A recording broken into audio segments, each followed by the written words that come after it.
Aujourd'hui on est là pour vous parler des tendances déco automne-hiver 2020-2021.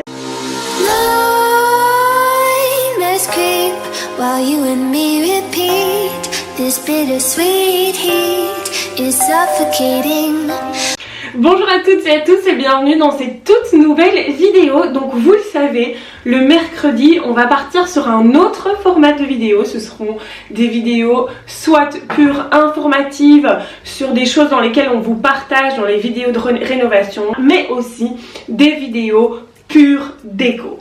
D'ailleurs il faut savoir que la déco, j'aime ça depuis toute petite. Quand j'habitais chez ma maman, c'est vrai que déjà toute petite j'aimais tout nettoyer et tout ranger pour qu'elle rentre, et donc du coup je changeais un petit peu sa déco, je changeais le cheval de place, je le mettais sur la table basse à la place de l'appui de fenêtre, etc. Donc ça a vraiment été tout le temps mon dada.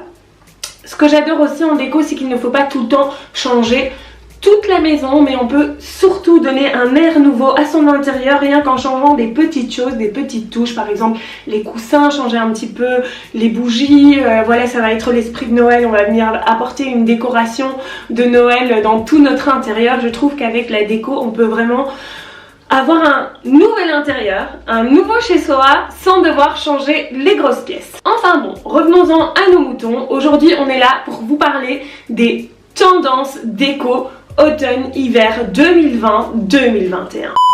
Donc le gros point tendance déco automne-hiver 2020-2021, ce sont les couleurs. Les couleurs qui vont venir nous rappeler la nature. Donc on va partir sur beaucoup de vert, que ce soit en petites touches déco comme les coussins. Donc là vous le savez, moi en bas dans mon salon, je suis venue apporter de la déco verte en bougie et en coussin. Mais on peut aussi venir l'appliquer en peinture murale ou même carrément transformer sa buanderie et faire toute une buanderie en verre. Regardez un petit peu toutes les inspirations que je vous ai mis. Il n'y a pas que le vert qui revient, ce sont vraiment toutes les couleurs qui vont nous rappeler l'automne et toutes ces couleurs naturelles qu'on va pouvoir retrouver dans cette période dans la nature. Donc c'est à dire que le terracotta aussi revient en force. Une couleur très chaude, très cosy. Moi personnellement j'adore le terracotta. Dans la vidéo précédente, quand j'ai fait mon corner au Mayfair à Waterloo, c'est vrai que je me suis basée sur des coussins en terracotta et je suis venue apporter plein de petits détails qui nous rappelaient vraiment cette atmosphère bien chaude. J'adore les couleurs chaudes, vous le savez, et donc c'est vrai que le terracotta vous allez pouvoir le retrouver dans toutes ses formes aussi. Bougies, coussins, déco murale, les parures de lit, vous allez en avoir plein. Donc vraiment, si vous vous dites bon, j'ai envie de changer un petit peu d'air dans la maison, sur quoi je pars? Ne changez pas tout, pas besoin de changer le canapé, pas besoin de changer la table à manger, les chaises, etc.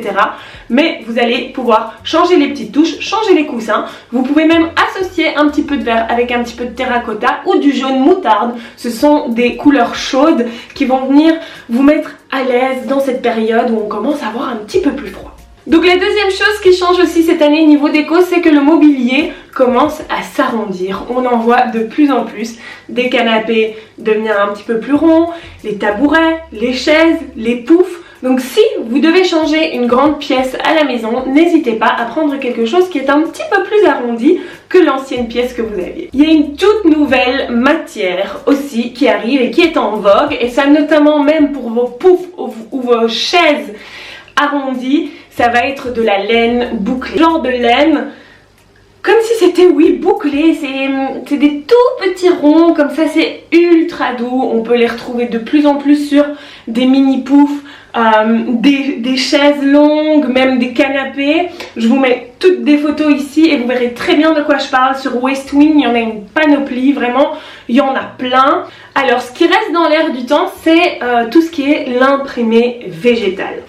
On le retrouve dans les toilettes, en tête de lit, en déco, sur les coussins, sur la vaisselle. On en trouve un petit peu partout. C'est vrai que moi j'adore ça. En plus de ça, H&M Home vient de sortir un super imprimé coussin. Je vous le montre là. C'est un peu imitation la toute nouvelle collection de chez Dior, mais je trouve que ça fera vraiment tout son effet dans votre intérieur, que ce soit pour les fêtes ou même par après. Il est décliné en verre ou en bordeaux, n'hésitez pas, je trouve que ce coussin est dingue. Bon, prochaine tendance, mais qui franchement va devenir un indémodable de la déco, parce que ça fait quand même plusieurs années qu'il s'est bien installé et il continue à être omniprésent, c'est le velours. Alors, je comprends qu'on ne voudrait pas investir dans des grandes pièces, genre grand canapé en velours, mais pourtant vous pouvez y aller les yeux fermés. Le velours est clairement un indémodable de la déco, que ce soit en coussin, que ce soit en couverture, que ce soit en canapé, en petit fauteuil, en tabouret, même en bougie. J'ai vu des jolies bougies déclinées en velours, n'hésitez pas. Le velours est un indémodable de la déco, surtout dans ces petits mois où on commence à avoir un petit peu plus froid. Venez apporter ces petites touches de chaleur avec des petites touches de velours, vous allez voir, ça va faire toute la différence. Cette année aussi, on va venir avec un mélange des tendances. Donc c'est-à-dire que c'est terminé de faire un intérieur que contemporain ou que bohème. Au contraire, on va venir mélanger les pièces. Là, j'en reviens, j'ai décoré mon corner à la maison mellifère à Waterloo. Vous pouvez voir que j'ai mélangé pas mal de styles.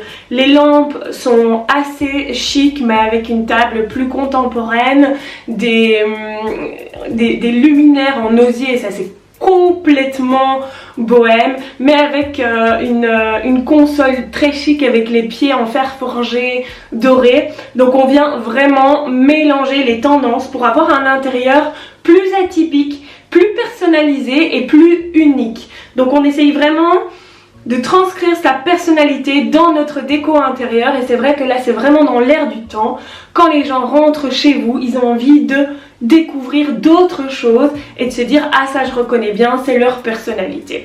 Donc surtout ne faites pas tout de A à Z, fonctionnez au coup de cœur. Si vous aimez ce coussin en velours mais qui ne va peut-être pas pour vous dans votre tête avec un autre coussin que vous avez en laine, pas de souci, mettez les deux ensemble, vous allez voir, tant qu'il y a une petite harmonie au niveau des couleurs, tout est faisable. On reste encore et toujours dans cette tendance aussi de matériaux naturels avec le canage qui est une grande tendance cette année. Donc on retrouve des bancs en canage, des chaises en canage, de la déco en canage. Donc si vous avez un coup de cœur pour une pièce en canage, surtout n'hésitez pas, c'est la grande tendance, mais encore et toujours le béton ciré, le rotin qui vient de plus en plus travailler dans nos intérieurs. Donc jouer avec toutes ces matières naturelles, ça c'est vraiment aussi cette grosse tendance cet automne et cet hiver. À côté de nos matières naturelles, on va également venir ajouter tout ce qui est céramique, des pots, de la vaisselle, des vases. On va venir vraiment apporter plein de choses pour décorer nos bibliothèques, pour décorer notre plan de travail de cuisine, pour décorer notre table de salon. Des pots qui ont une forme unique, parce que souvent ils ont leur couleur unique, leur forme unique. La céramique est vraiment dans l'air du temps. Je suis désolée pour le changement de lumière, mais ma caméra est tombée plate, donc j'ai dû mettre une autre caméra. Et donc si vous voyez un changement de lumière, voici la raison. Ce qui est encore dans l'air du temps plus que jamais, c'est la slow déco. Alors, qu'est-ce que c'est la slow déco? C'est une déco qu'on va aller chiner. Ce n'est pas les toutes nouvelles décos qu'on va aller acheter dans les magasins, mais justement c'est faire des brocantes. Bon, je sais que pour le moment c'est un petit peu compliqué avec cette crise sanitaire à laquelle on fait face, mais dès qu'on pourra y retourner, les brocantes, aller trouver des céramiques, des bibelots, des choses qui ont eu du vécu pour venir décorer votre intérieur, pour que ce soit plus atypique, ça a plus de cachet et plus de charme. Des vieux cadres, une ancienne vaisselière, des choses qui pourront raconter une histoire dans votre intérieur. Et là moi je pense personnellement dans notre salon, on va venir mettre une énorme bibliothèque avec, je l'espère, un feu, et là je voudrais vraiment aller rechercher plein de pièces qui ont déjà eu du vécu, que ce soit sur des sites ou même en brocante. N'hésitez pas à aller checker les sites de brocante, de la déco deuxième main, ou encore aller faire des brocantes quand tout ça sera plus ou moins rétabli. Donc voilà un petit peu toutes les tendances ici pour cet automne et cet hiver. N'hésitez pas non plus à aller suivre mon compte Pinterest où j'ai créé des petits albums avec des inspirations soit pour moi ou soit pour vous. Donc vous allez pouvoir retrouver des inspirations pour le salon, pour la salle de bain, pour les buanderies, pour les chambres des enfants, pour les chambres parentales, etc. J'essaye d'y mettre le plus de style possible, mais toujours en restant dans les tendances actuelles. Vous pouvez également retrouver le tout nouvel album que j'ai créé pour la sortie de cette vidéo avec les tendances automne-hiver 2020-2021 pour aller justement voir de quoi je vous parle. Surtout, n'hésitez pas à vous abonner à la chaîne si vous avez aimé cette vidéo et si vous voulez suivre notre rénovation de plus près. Et n'hésitez pas à me laisser un petit commentaire pour me dire ce que vous avez pensé de cette vidéo. En tout cas, je vous souhaite à tous une très belle fin de semaine et n'hésitez pas à me partager vos intérieurs pour me donner un petit peu plus d'idées déco. Ciao! Creep while you and me repeat this bitter